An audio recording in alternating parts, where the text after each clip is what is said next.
তুমি দালালি ছাড়ো, নইলে তুমি ক্যাম্পাস ছাড়ো। সিলেটের শাহজালাল বিজ্ঞান ও প্রযুক্তি বিশ্ববিদ্যালয়ের উপাচার্য এম সরোয়ার উদ্দিন চৌধুরী, সহ উপাচার্য মোহাম্মদ সাজেদুল করিম সহ অবরুদ্ধ কর্মকর্তা ও কর্মচারীরা 12.5 ঘণ্টা পর মুক্ত হয়েছেন। দীর্ঘ 28 বছরের প্রতীক্ষার পর 20 জানুয়ারি মঙ্গলবার সকাল 9টায় শাহজালাল বিজ্ঞান ও প্রযুক্তি বিশ্ববিদ্যালয়ের কেন্দ্রীয় ছাত্র সংসদ বা শাকসু নির্বাচনের ভোট গ্রহণ শুরু হওয়ার কথা ছিল, কিন্তু শেষ মুহূর্তের আদালতের স্থগিতাদেশে থমকে গেছে সব, আর এতেই ক্ষোভে উত্তাল হয়ে উঠেছে ক্যাম্পাস।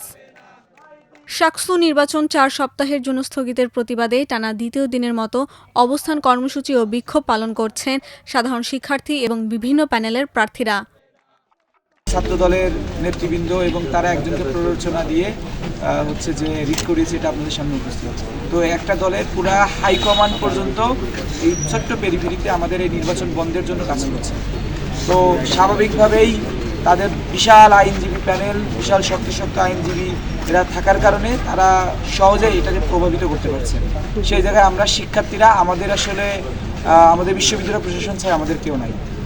এটা একটা ছোট্ট পেরিফেরিতে থাকা ইউনিভার্সিটির নির্বাচন, যারা এটাকে এত বিশাল বড় রাজনৈতিক উদ্দেশ্য হাসিলের জন্য নিয়েছে, আমরা শিক্ষার্থীদের সকলের পক্ষ থেকে নিন্দাবাদ জানাচ্ছি।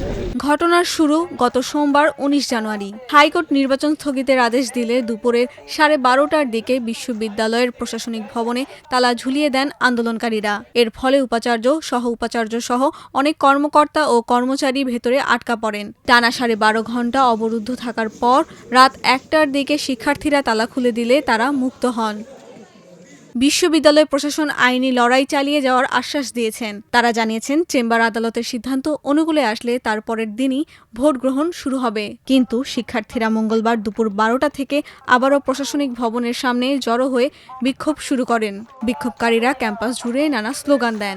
আন্দোলনকারীরা হুঁশিয়ারি দিয়েছেন, চেম্বার জজের রায় যদি শিক্ষার্থীদের পক্ষে না আসে তবে আরও কঠোর কর্মসূচিতে যাবেন তারা।